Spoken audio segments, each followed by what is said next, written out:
Rahmat itu kebaikan, kemudahan, jalan keluar dari setiap kehidupan kita. Kasih sayang Allah Ta'ala datang dalam kehidupan kita. Dan kalau rahmat Allah Ta'ala sudah datang, maka tidak ada lagi masalah. Dengan bersalawat kepada baginda Nabi sallallahu alaihi wasallam, maka akan datang 10 rahmat Allah Ta'ala kepada kita. Maka banyak-banyak bersalawat kepada baginda Nabi sallallahu alaihi wasallam. Maka dikatakan siapa yang dalam keadaan kesusahan, dia tersesat dalam keadaan kesusahan di jalan, wallahi demi Allah, kalau kita bersalawat kepada baginda Nabi sallallahu alaihi wasallam, Allah Ta'ala akan datangkan rahmatnya, memberikan jalan keluar kepada kita.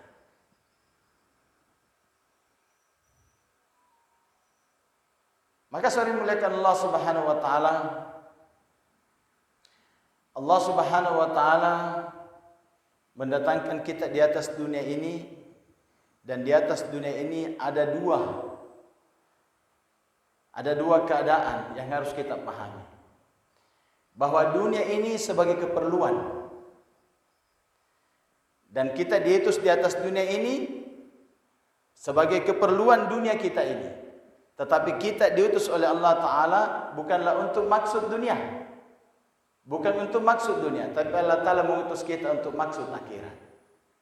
Makanya dalam hadits qudsi Allah Subhanahu wa taala berfirman, "Aku ciptakan dunia ini untuk kalian." Jadi dunia ini Pak memang untuk kita. Bukan untuk sapi itu dia makan rumputnya, bukan. Karena sebentar sapi untuk siapa? Itu sapi sebentar untuk siapa? Ya untuk kita, dipotong jadi coto, palu basah, jadi sate. Pokoknya diciptakan itu lautan bukan untuk ikan-ikan supaya nyaman di sana, bukan. Untuk siapa? Untuk manusia. Tangkap itu ikan, dijual sama Pak Gandeng, sampai sama Pak Amri, dimakan sama Pak Amri. Iya, untuk manusia. Tidak ada satupun yang ada di atas dunia ini bukan untuk manusia. Coba hebatnya. Sirkulasi kehidupan seperti itu. Ujung-ujungnya jatuh semua kepada manusia. Makanya dalam kehidupan ini kita harus memahami ada dua perkara. Bahwa dunia ini kita diciptakan, dunia ini ada, dan kita ada di dunia ini sebagai keperluan kita. Memang dunia diciptakan untuk keperluan manusia. Dan maksud terbesarnya supaya manusia tidak terlalu susah hidup di atas dunia ini, karena ada semua, ada semua. Supaya manusia sibuk dengan maksudnya. Sehingga diskusi tadi, dunia ini aku ciptakan kata Allah untuk manusia, tapi wahai manusia kata Allah, aku ciptakan kalian untuk akhirat. Jadi kita di dunia ini, dunia sebagai keperluan, silakan punya keperluan kita. Sebatas dunia sebagai keperluan. Kita perlu makan, ya cari-cari ikhtiarnya apa. Perlu pakaian, cari-cari kerja ikhtiarnya apa. Tapi jangan lupa, kalian diutus di atas dunia ini bukan untuk dunia, tapi untuk kehidupan akhirat. Itu jangan dilupa, itu yang penting, jangan dilupa itu. Jangan sampai kita kejar dunia, keperluan, habis waktu, pikiran, tenaga untuk keperluan, lupa akhirat, lupa maksud, sehingga ketika kita kembali kepada Allah Subhanahu wa taala, kita tidak membawa maksud yang sebenarnya. Ibaratnya anak kecil dikasih sama orang tuanya uang 100.000. Kau ke pasar beli beras yang menjadi kebutuhan kita, beras, gula. Dia ke pasar, sampai di pasar, namanya anak kecil, dia ada main-mainan, dia ada gula-gula, dia ada kue-kue yang menyenangkan dia. Maka itu yang dia beli. Maksud tadi dia disuruh ke pasar, lupa beli gula dan beli beras yang pokok. Karena dia terkesan dengan keperluannya tadi. Sedangkan maksud dia diutus untuk ke pasar, dia lupa. Wah, Kira-kira setelah habis itu 100.000 beli gula-gula, beli mainan, kue-kue, baru dia teringat, habis minum uang, mau beli beras, mau beli gula yang menjadi maksud, sudah tidak ada lagi. Kira-kira ini anak berani tidak pulang? Berani tidak pulang? Tidak berani, Pak. Tidak berani dia pulang. Kenapa? Maksud dia disuruh ke pasar itu dia tidak jalankan. Dia tidak jalankan. Maksud untuk apa? Ke pasar dia tidak jalankan. Maka dia ketakutan pulang. Karena dia tahu pasti saya dimarahi. Maka manusia ini jangan seperti anak kecil tadi. Kita hidup di dunia ini jangan seperti anak kecil tadi. Dunia memang ini keperluan kita. Tapi ingat, ada maksud Allah Subhanahu wa Ta'ala mengutus kita di atas dunia ini adalah untuk menyempurnakan agama. Menyempurnakan agama. Inilah maksud. Maka saudara muliakan Allah Subhanahu wa Ta'ala, dan ingat, seluruh keperluan ini itu sudah diperintah oleh Allah Ta'ala memberikan kemudahan jalan keluar kepada orang yang menunaikan maksud. Siapa yang menunaikan maksudnya, maka Allah Ta'ala akan mudahkan ini keperluannya. Yang bikin sekarang kita susah dalam kehidupan ini, yang bikin kita susah hari ini dalam mencari keperluan, karena kita lupa maksud kita. Karena lupa maksud. Sehingga Allah Subhanahu wa Ta'ala menyusahkan keperluan kita. Coba Pak, kalau Allah Subhanahu wa Ta'ala begini, berfirman dalam hadits qudsi, wahai hambaku, aku ciptakan kalian untuk ibadah. Ini maksud. Untuk ibadah. Jangan main-main, kata Allah. Dan aku telah tetapkan rezeki kalian di dunia ini, maka jangan susah-susah. Ya kan? Maksudnya apa? Ketika seseorang menunaikan maksud pengibadahannya, penyembahannya kepada Allah, maka keperluannya Allah Ta'ala akan mudahkan. Keperluannya Allah Ta'ala tidak akan susahkan dia. Tetapi kalau kita coba membalik ini keadaan, mencari dunia mati-matian, sungguh-sungguh cari dunia, dan ibadah kita main-main, maka Allah Subhanahu wa Ta'ala akan mendatangkan juga kebalikannya, akan menyusahkan kita dalam mencari keperluan kita. Itu saja hukumnya. Matematikanya Allah ini Pak kepada hambanya setelah diciptakan itu tidak susah.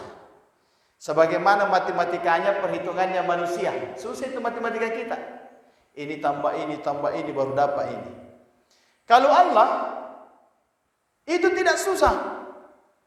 Cukup kita, kata Allah Ta'ala, kalian beriman dan beramal soleh, mentaatiku, kata Allah, maka aku akan datangkan kemudahan, mendatangkan jalan keluar, dan memberikan rezeki secara tidak tergesa dan penuh dengan keberkahan. Kan begini.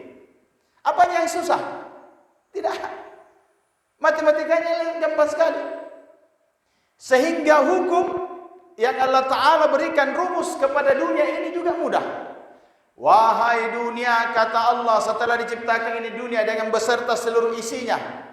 Wahai dunia, aku ciptakan kalian. Wahai dunia, aku perintahkan kalian.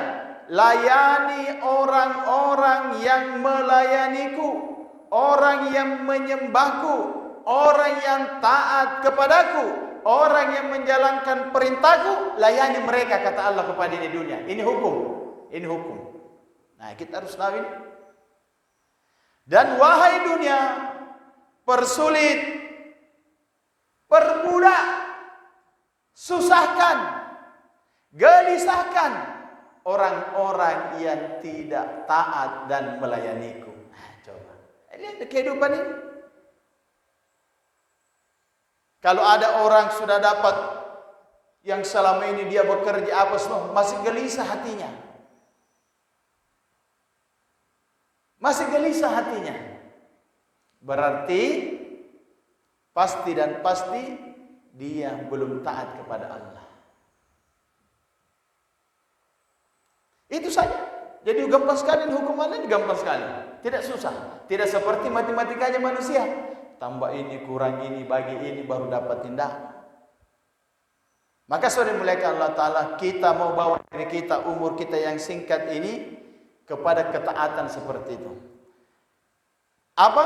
Tunaikan maksud Allah Ta'ala utus kita di atas dunia ini.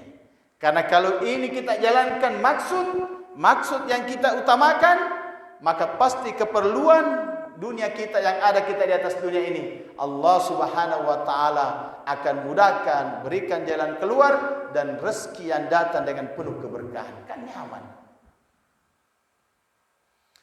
Maka saudara muliakan Allah Ta'ala, apa maksud pertama Allah Ta'ala mengutus kita ada di atas dunia ini? Maksud Allah Ta'ala pertama mengutus kita di atas dunia ini adalah untuk mengenal Allah. Ya. Bukan untuk mengenal ini dunia, bagusnya itu gunung. Mengenal presiden-presiden kita ini orang-orang hebat di atas dunia ini, mengenal orang-orang kaya, mengenal pejabat-pejabat, bukan itu. Bukan untuk mengenal dunia ini. Tetapi maksud Allah Ta'ala mengutus kita di atas dunia adalah untuk mengenal Allah yang telah menciptakan dunia ini. Sehingga seorang hamba seharusnya ketika melihat ciptaan Allah, yang ada dalam pandangannya Allah. Ya. Coba lihat ini saja hujan. Kemudian langsung tertahan. Siapa yang bisa bikin? Allah. Kemudian setelah itu dari hujan trek, waktu kemarin panas berapa bulan lalu, semua kering kerontang. Walaupun kita siram, datangkan apa, tidak tumbuh-tumbuh. Allah dengan hikmahnya, dengan kekuasaannya, dengan kasih sayangnya, dengan turun hujan, maka tumbuh lagi kembali. Siapa yang buat? Allah. Maka seharusnya kita dalam setiap apa yang kita lihat, maka yang kita lihat bukan itu ciptaan, bagusnya, indahnya, cantiknya, tetapi yang kita lihat adalah kekuasaan, kehebatan Allah Ta'ala. Itulah maksud pertama kita diutus, mengenal Allah Subhanahu wa Ta'ala. Dan cara mengenal Allah itu mudah. 18.000 makhluk ini Allah Ta'ala ciptakan, Allah Ta'ala datangkan kepada kita dalam rangka kita mengenal Allah. Bukan dengan maksud yang lain, dalam rangka kita mengenal Allah. Sirkulasi kehidupan ini Pak, Masya Allah. Dengan kita berbicara tentang melihat apa-apa yang ada di hadapan kita.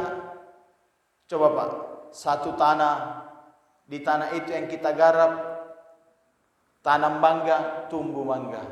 Di sebelahnya lagi tanam ini, tumbuh lagi. Dalam tanah begitu banyak yang bisa tumbuh. Kan begitu? Coba hebatnya Allah. Maka saudara muliakan Allah Ta'ala, maksud pertama kita ada di atas dunia ini adalah mengenal Allah. Karena kalau seseorang sudah mengenal Allah, maka dia akan mudah mentaati Allah, akan mudah meninggalkan apa yang dilarang Allah. Dan itulah maksud pertama. Sehingga ayat kata Imam Nawawi rahmatullahi alaih, "Wa ma khalaqtul jinna wal insa illa liya'budun." Maksud ayat ini kata Imam An-Nawawi adalah illa liya'budun, di sini illa liya'rifun. Pertama adalah mengenal Allah. Karena seseorang ketika dia mengenal Allah, bahwa Allah yang menciptakan dia, Allah yang menggerakkan dia, Allah yang kasih segalanya kepada dia, Allah yang kasih rezeki, Allah yang menjaga dia, Allah yang mendatangkan manfaat mudarat kepada dia, Allah yang mengatur segalanya, maka hatinya akan mudah tunduk kepada perintah-perintah Allah Ta'ala, maka muncullah penyembahan kepada Allah. Ini maksud pertama, mengenal Allah. Jangan sampai Pak kita ini mau sudah tua, mau mati tidak kenal Allah. Maka orang yang dalam hidupnya mengenal Allah, maka ketika kematiannya datang, maka dia akan nyaman berjumpa dengan yang dikenal, yaitu Allah Ta'ala. Makanya ketika seseorang mau meninggal itu tidak kemana-mana. Orang Islam ini Pak, tidak usah gelisah kalau mau meninggal. Karena orang Islam ini kalau mau meninggal, dia bukan mau datang ke tempat lain. Dia mau datang, bukan mau datang ke suatu tempat, bukan mau datang ke kepada orang yang makhluk yang lain, bukan. Tapi kita mau datang kepada Allah. Kita mau datang kepada Allah. Maka ketika dia mengenal Allah dalam kehidupannya, maka ketika kematian menjemput, dia akan berjumpa dengan Allah yang selama ini dia taati. Kan enak. Ini pertama, maksud pertama. Maksud kedua kita ada di atas dunia ini agar keperluan dunia kita dimudahkan oleh Allah adalah menyembah Allah Subhanahu wa taala. Wa ma khalaqtul jinna wal insa illa liya'budun. Dengan mengenal Allah, kita akan mudah menyembah Allah Subhanahu wa taala. Dan penyembahan yang tertinggi sebagai bukti seseorang kenal Allah Subhanahu wa taala adalah membawa dirinya sempurna dalam ketaatan, penyembahan, penyerahan diri sempurna kepada Allah, yaitu salat. Kalau kita zikir masih bisa jalan-jalan, ya. Kalau kita baca Al-Quran masih bisa, ya. Tengok-tengok apa semua. Kalau kita bersedekah masih bisa kita sambil minum-minum sedekah, iya tidak? Begitu amalan yang lainnya. Tetapi sholat semua stop. Tidak ada yang bisa kita buat. Konsentrasi penuh, merendahkan diri di hadapan Allah Subhanahu wa taala. Totalitas ketaatan diri, rohaniat, badan kita bawa taat kepada Allah Subhanahu wa taala. Dengan cara merendahkan wajah kita yang paling mulia, yang paling tinggi, yang kita jaga kehormatannya, tunduk bersimpuh di hadapan Allah Subhanahu wa taala, yaitu salat. Ini salat Pak, ibadah totalitas. Maka penyembahan yang paling tinggi, maksud tertinggi dalam ibadah adalah salat. Karena inilah maksud setelah iman, mengenal Allah, inilah maksud ibadah yang tertinggi yang Allah Ta'ala utus kepada kita. Isra Mi'raj, solat, perintah yang lain dibawa oleh Jibril alaihissalam. Solat dijemput oleh baginda Rasulullah sallallahu alaihi wasallam. Dijemput oleh baginda Nabi sallallahu alaihi wasallam. Berarti kedudukannya itu tinggi sekali dibandingkan amalan-amalan yang lain. Sehingga solat ini diibaratkan dalam tubuh manusia seperti kedudukan kepala pada badan kita. Coba lihat, kalau tidak ada tangan, tidak ada kaki, masih hidup. Masih hidup. Tapi kalau tidak ada kepala, masih hidup. Tidak hidup lagi. Maknanya apa? Otot yang kuat, paha yang kekar, betis yang kuat, tidak ada gunanya kalau tidak ada kepalanya. Kan begitu? Tidak ada gunanya kalau tidak ada kepalanya. Maka saudara yang muliakan Allah Subhanahu wa taala, sehingga dikatakan salat itu kuncinya surga. Kuncinya surga. Maka amal yang lain meninggikan derajat kita nanti di surga, tapi masuk ke surga dulu melalui kunci salat. Nanti setelah di dalam surga, zikir, puasa, zakat, amalan lain akan meninggikan derajat kita di surga. Tapi bagaimana ini amalan yang kita buat, sedekah, haji, umrah dan lain, belum berfungsi kalau kita belum masuk ke dalam surga nanti, belum bisa meninggikan derajat. Coba lihat. Maka sholat sebagai inti penyembahan yang utama. Karena ini maksud yang pertama setelah kita beriman kepada Allah. Amalan yang pertama diperintahkan setelah iman adalah sholat. Dan amalan yang paling pertama nanti diperiksa setelah kita meninggal adalah sholat. Kalau sholat bagus, kepalanya ada, tangannya berfungsi, kakinya berfungsi, perutnya berfungsi, semua berfungsi. Tapi kalau sholatnya rusak, maka tidak ada gunanya ototmu, tidak ada gunanya pahamu, karena kepalanya tidak ada. Maka ini penting. Maka penting sekali kita senantiasa menjaga sholat kita. memelihara solat kita dimanapun kita berada. Maka penting sekali Pak, kita mendakwakan ini solat kepada orang-orang di sekitar kita. Lihat anak kita sudah solat belum?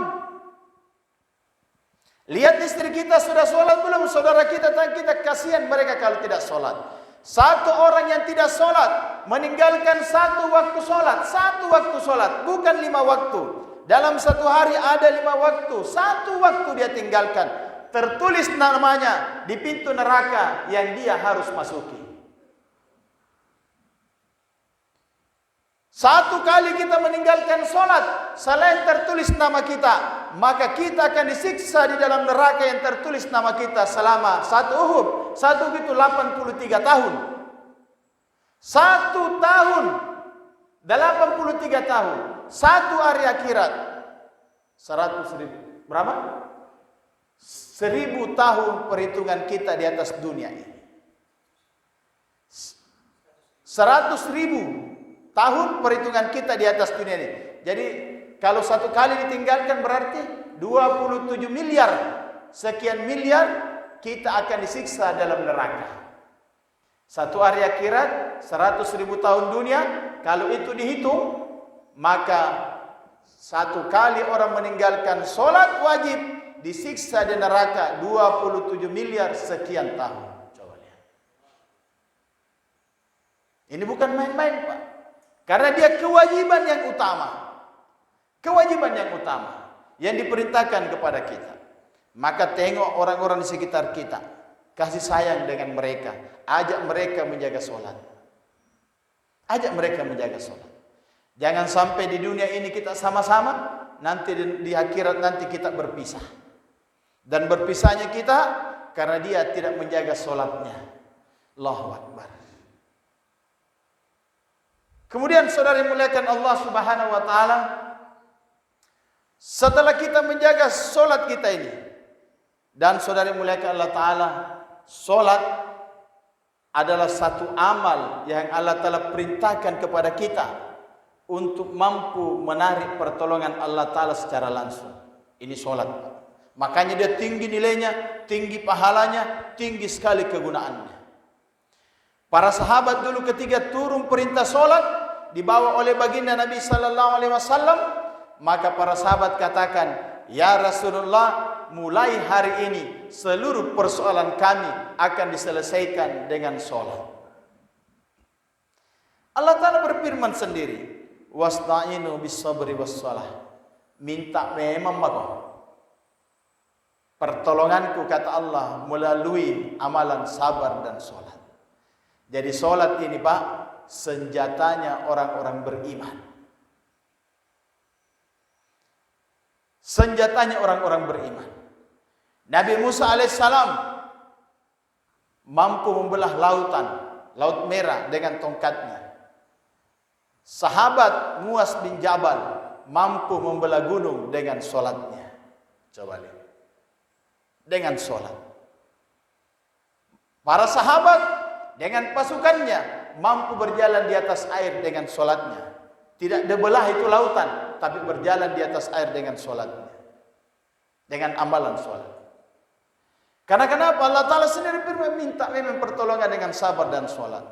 Para sahabat ketika mereka ada masalah, mereka lari kepada solat. Karena solat penyelesaian seluruh masalah.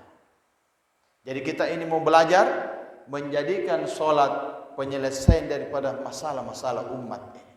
Masalah kita. Dengan solat. Makanya solat itu Pak, bukan hanya solat wajib. Nabi SAW mengajarkan kita banyak solat-solat sunnah. Masalah rezeki selesaikan dengan solat duha. Ya, kan begitu. Banyak sekali amalannya. Banyak sekali. Masalah-masalah yang susah selesaikan dengan solat hajat. Banyak sekali. Maka banyak amalan-amalan solat sunnah diajarkan baginda Nabi sallallahu alaihi wasallam kepada kita sebagai jalan penyelesaian masalah-masalah kita. Nah, cuma hari ini inilah sementara kita belajar. Umat Islam cari solusi lain. Padahal Allah Ta'ala sudah katakan, ini adalah solusi daripada umatku, hambaku. Nabi sallallahu alaihi wasallam bersabda, ini adalah solusi bagi umatku dengan solat. Dan itu telah diperhatikan oleh para sahabat. Maka kita mau belajar seperti itu.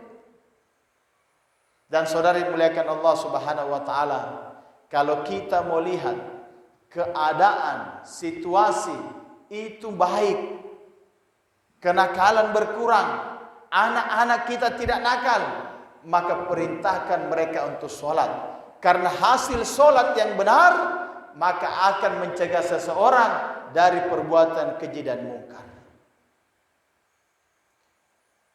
Hasil sholat yang benar, yang dididik ketika dia mulai kecil sampai dia besar, sampai dia tua, akan menghasilkan seseorang tercegah dari perbuatan keji dan mungkar.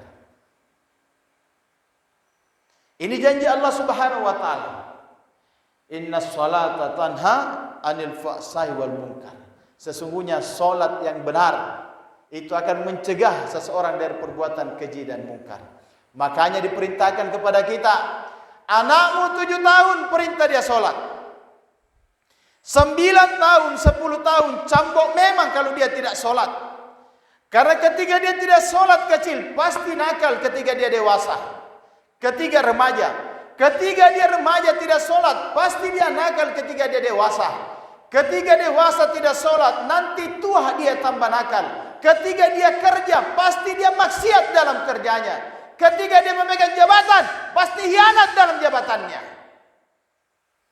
Ketika dia memimpin, dia hianat dengan dipimpin. Karena tidak solat mulai dari kecil sampai dia tua. Kenapa? Ini Allah yang katakan. Jadi solusi umat ini kalau mau baik,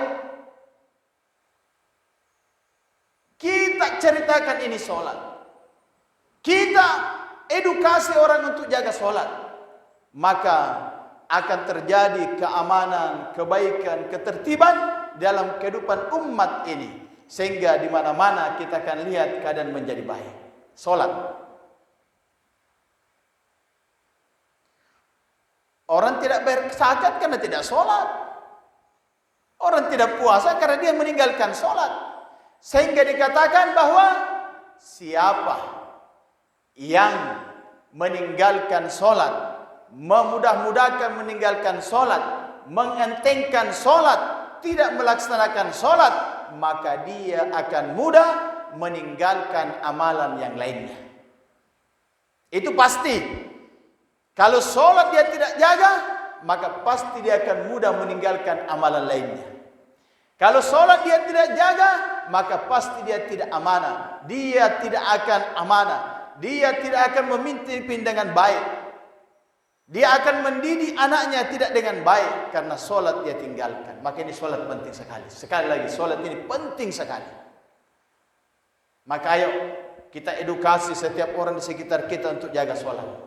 Anak-anak kita perintahkan sholat.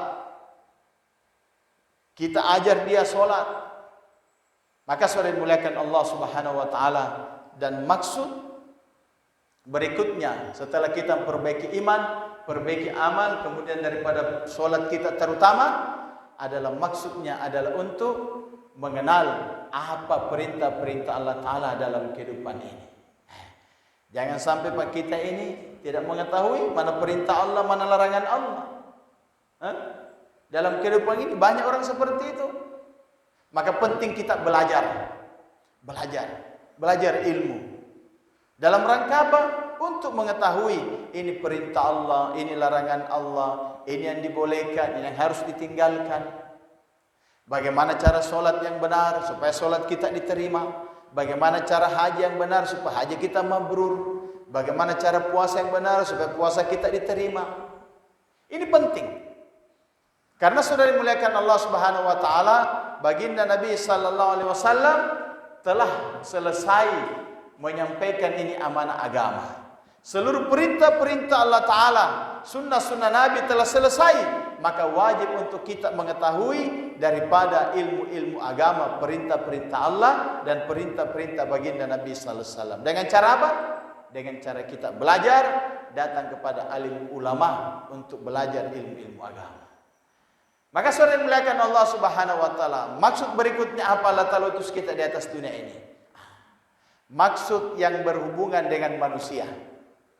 mengenal Allah, ibadah, menuntut ilmu agama, berzikir, membaca Al-Quran, itu adalah hubungan kita dengan Allah. Hubungan kita dengan Allah langsung. Tapi ada lagi maksud kita diutus di atas dunia ini. Karena kita ini adalah makhluk sosial yang hidup dengan orang banyak. Maksud kita diutus adalah untuk membuat hubungan yang baik, silaturahmi yang baik dengan sesama manusia. Bahkan bukan hanya sama manusia, karena Allah Subhanahu wa taala berfirman, sesungguhnya seluruh makhluk itu, kata Allah, adalah keluargaku, maksudnya ciptaanku. Maka siapa yang berbuat baik kepada makhlukku, sesungguhnya dia telah berbuat baik kepadaku, kata Allah. Maka kita diperintah membuat hubungan yang baik kepada seluruh makhluk, terutama kepada manusia. Terutama kepada manusia. Sehingga agama ini hubungan dengan Allah dan hubungan kepada manusia. Ada namanya hubungan sosial. Maka sering muliakan Allah Subhanahu wa taala hubungan sosial kita kepada manusia. Terutama hubungan kita kepada orang tua kita. Hubungan kita kepada orang tua kita. Hubungan kita kepada keluarga kita, kepada istri dan anak-anak kita. Bagaimana kita perbaiki hubungan itu. Sehingga baginda Nabi sallallahu alaihi wasallam bersabda bahwa barang siapa yang mau rumahnya dengan rumahku berdekatan nanti di sorga, maka perbaiki akhlakmu dan perbaiki hubunganmu dengan keluargamu, dengan istrimu. Coba lihat. Disuruh kita perbaiki akhlak, hubungan dengan manusia, supaya kita bertetangga dengan Nabi sallallahu alaihi wasallam. Maka saudara dimuliakan Allah Subhanahu wa taala, kita juga diperintah memperbaiki hubungan dengan seluruh manusia yang lain. Dan memperbaiki hubungan dengan manusia itu ada dua. Yang pertama, memperbaiki hubungan kita secara sosial, secara fisik. Yang pertama, membantu saudara-saudara kita. Ada saudara kita yang kelaparan, kasih makanan, bersedekah kepada dia. Ada yang ada dia kekurangan daripada pakaiannya, berikan dia pakaian. Ada yang miskin, bantu dia. Maka kita akan mendapatkan pahala, kebaikan. Namun saudara yang muliakan Allah Subhanahu wa taala, ingat, saudara kita ini bukan hanya memerlukan yang fisik, tetapi juga memerlukan keselamatan di akhirat. Makanan, minuman, pakaian, bantuan fisik akan menyelamatkan kehidupannya di dunia, tetapi memberikan mereka agama, mengajak mereka taat kepada Allah akan menyelamatkan mereka di akhirat. Ya tidak? Maka ada dua hubungan yang harus dibuat dengan saudara kita. Yang pertama, begitu juga dengan istri, anak dan anak-anak kita. Perhatikan keperluan dunianya. Dan yang terpenting, perhatikan keperluan akhiratnya. Hari ini kita sibuk memberikan keperluan dunia kepada anak kita. Belikan pakaian, sampai belikan mobil. Tetapi kita lupa mempersiapkan kehidupan akhiratnya. Kita lupa bagaimana agamanya. Kita lupa bagaimana solatnya. Kita lupa bagaimana bacaan Al-Qurannya. Sehingga saudara yang muliakan Allah Subhanahu wa ta'ala, keperluan dunianya terpenuhi, tetapi keperluan akhiratnya tidak terpenuhi. Nanti di akhirat kita akan dituntut oleh anak dan orang-orang di sekitar kita. Ini perlu diperhatikan. Sehingga banyak orang di antara kita, ketika anaknya tidak belajar, ketika anaknya tidak bekerja, marahnya bukan main, ya Pak. Larroi, anaknya tidak sekolah, anaknya tidak bekerja, marah-marah dia. Tetapi sangat sedikit di antara kita, ketika anaknya tidak sholat, anaknya tidak mengaji, anaknya tidak melakukan amal-amal agama, dia tidak marah sama sekali. Coba lihat. Ini maknanya apa? Perhatian kita terhadap akhirat kita, orang-orang di sekitar kita itu masih kurang. Maka perlu kita meningkatkan itu juga, meningkatkan perhatian kita terhadap agama. Maka kita perhatikan anak kita. Oke, dia sudah kerja, kita senang. Tetapi apakah dia sudah sholat? Oke, kita sama-sama teman-teman kita, rumahnya sudah bagus, ada kendaraannya. Tapi perhatikan, apakah teman kita ini dalam rumahnya, sudah ada rumahnya, sudah ada kendaraannya, kerjanya, dia punya jabatan lagi. Apakah saudara kita ini sudah sholat atau belum? Karena kenapa? Ketika dia tidak melaksanakan perintah Allah, datang malaikat maut mencabut nyawanya, maka celakalah dia nanti di akhirat. Ini harus menjadi pandangan kita juga. Maka indahnya ini agama. Maka Allah Subhanahu wa taala memberikan kita perintah, wazakir fa inna dzikra tanfa'ul mu'minin. Saling berilah kita peringatan. Saling memperingatkan. Peringatkan kepada anak kita. Peringatkan kepada istri kita. Peringatkan kepada saudara-saudara kita bahwa kita hidup di atas dunia ini diperintahkan untuk taat kepada Allah, terutama menjaga solat, karena ketika kita meninggalkan solat, maka pasti kita celaka nanti di akhirat. Sampaikan kepada teman-teman kita bahwa sesungguhnya kehidupan dunia ini sementara dan kita diperintahkan untuk taat kepada Allah, terutama menjaga solat. Kalau kita meninggalkan solat, maka pasti kita akan celaka nanti di akhirat. Maka saudara muliakan Allah Ta'ala, mari kita saling membantu sesama manusia, bantu fisiknya, perhatikan fisiknya, tapi yang paling penting perhatikan juga keadaan agama, akhirat orang-orang di sekitar kita. Ini penting sekali. Maka saudara muliakan Allah Subhanahu wa taala, untuk itulah jemaah ini datang untuk sama-sama kita mau meningkatkan apa? Pikir kita, kualitas kita menjadi orang yang beribadah, juga menjadi orang yang punya kasih sayang. Pak, saya tanya Ki, bagaimana kira-kira kalau di sekitar rumah kita ada orang kelaparan, tidak makan? Pedih tidak hati kita? Pasti kita banyak datang bawa makan ke sana. Bisa-bisa banyak sekali makanan yang datang ke sana. Kemudian saya tanya Ki, bagaimana kira-kira kalau ada orang tetangga kita di sekitar kita, dia belum sholat? Nah, kalau dia tidak sholat, tertulis namanya masuk neraka. Disiksanya itu satu kali dia tinggalkan sholat, disiksa 27 miliar sekian kali ketika dia meninggalkan sholat. Bagaimana hati kita? Apakah sama ketika kita tahu bahwa ada orang yang tidak makan? Ada orang yang kebakaran rumahnya, satu yang kebakaran, kita berlomba-lomba sana datang padamkan. Ketahuilah, satu orang yang meninggalkan sholat dengan sengaja, maka dia pasti terbakar di neraka selama 27 miliar.